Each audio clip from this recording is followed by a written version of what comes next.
I'm Don Kessler, pastor of Christ Community Church in Augusta, West Virginia. We believe that each and every person in the kingdom of God is important, and we'd like to extend an invitation to you personally to visit our church. Come down to Christ Community Church. Our doors are always open to you.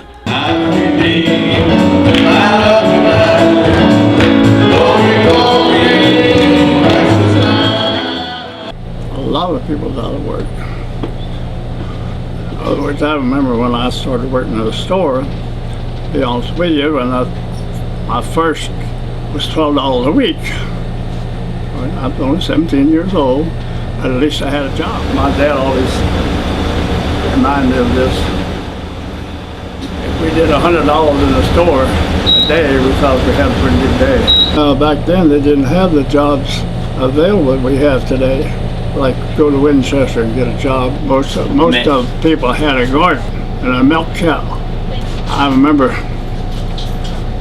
first time a milk truck come through. Liberty is the name of it. Fellow was there trying to sell us milk at the store. And he made all kinds of fun of him. Come out there in the country trying to sell milk. I can remember I felt sorry for her. Everybody had a milk cow. Why are you going to starve to death? That's just his expression to him. And they had the hog pen, they had the hogs. A lot of people killed the beef in the fall. They butcher their own food. That's right. And they prepare for winter.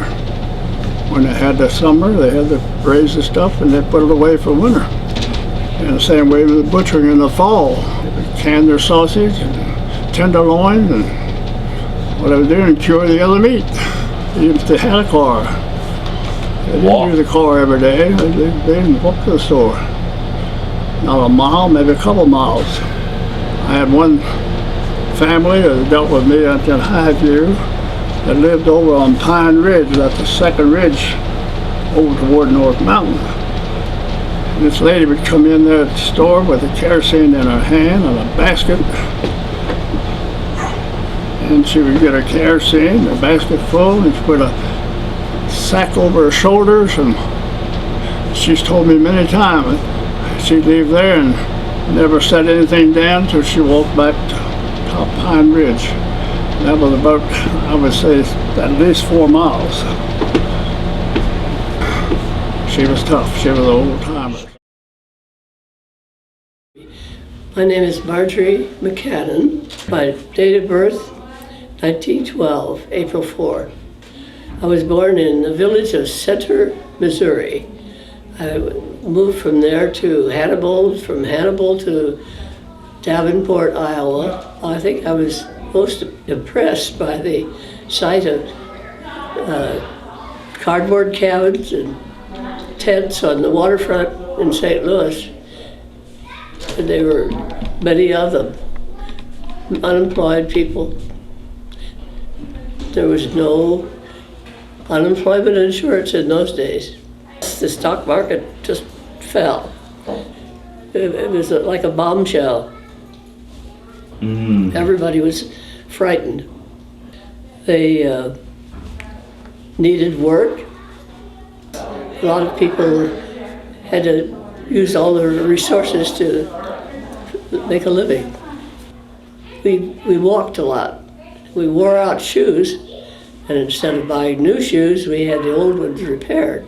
Friends of ours came to our door every day with home-baked bread that they were making bread for a living.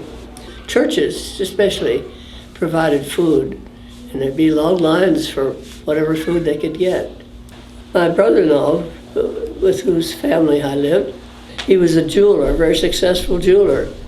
And in 29, he was forced into involuntary bankruptcy. He lost 3 jewelry stores, and everything except some personal things that they wouldn't take. Had the ingenuity to come up with a national sales service, and he and my oldest brother planned special campaigns for failing merchants. That's the way we earned a living during those depressed days. I was born April 19, 1919 in Shenandoah, Pennsylvania. My mother died and I was 8 years old. But then, like I said, my grandmother took us in and raised us. And when I was 11 years old, she got me a job in a little store doing odds and ends and cleaning up and stuff like that.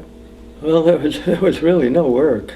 I mean, they had a slaughterhouse in Shenandoah there where they needed women because they were killing hogs and cattle, and they worked a 10-hour day for $1. The food was so cheap, but people had no money.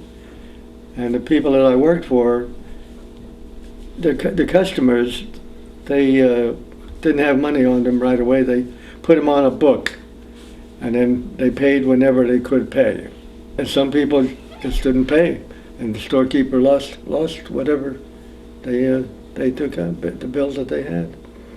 Were you a contributor to the family finances, or was that your money that you got to keep? It's my money. It was a month, $7 a week for 7 days. Then when we were married in 41, like I told you, I was on a Sunday, December the 7th, I was lying on my bed and listening to the news, Redskins and the Eagles playing, and they come out with the report that Pearl Harbor was attacked. So that changed my lifestyle. You bought your first car and when? In 1940, a Chevy. That was your first car. That's right. You know how much you paid for it? $840. I wanted the transportation because when I met my wife, which was their cousin in 38, and it was 60 miles from my house to her house, so I didn't get there. We just wrote a lot, and stamps were 3 cents.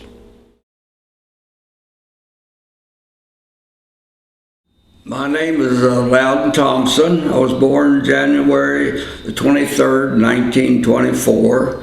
I was born in the house in which I still live in. I'm an attorney. My name's William V. Parker, or more or less called Bill Parker. I was born in August 22nd, 1925 in Baird, West Virginia. Spent all my life on the farm in the dairy business, beef business, and timber. My name is Henry W. Miller Jr., known as Ned locally. I was born in Cumberland, but I lived all my life in Romney. And my trade, profession, whatever you might call it, is farming. I used to grow apples and peaches and so on, later on cattle.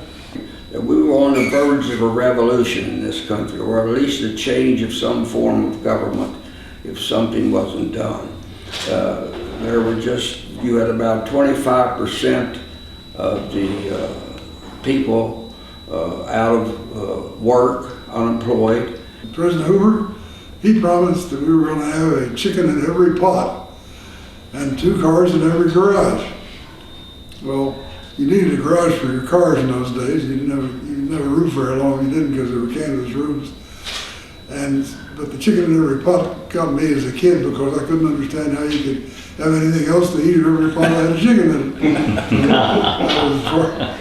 Joe Louis was I loved to watch Joe Louis box, but we didn't have a radio. And so I wanted to go hear him fight Max Mellon. And the Parker brothers had a radio up there, and I said, Dad, can you take me up night? He said, well, you're going to have to hoe so many rows of corn, pull the suckers out of the bottom. He said, and then I'll inspect it. He said, if you do a good job, I'll take you up. But he looked it over, and I just prayed that everything was all right. So we went up, and Max Mellon knocked him out in the 13th round. And so the next time, when the rematch come, the same thing happened. So I went up, and I was getting ready, and Joe Louis knocked him out in the first round. So all that work, just went to naught as far as, having a good evening out,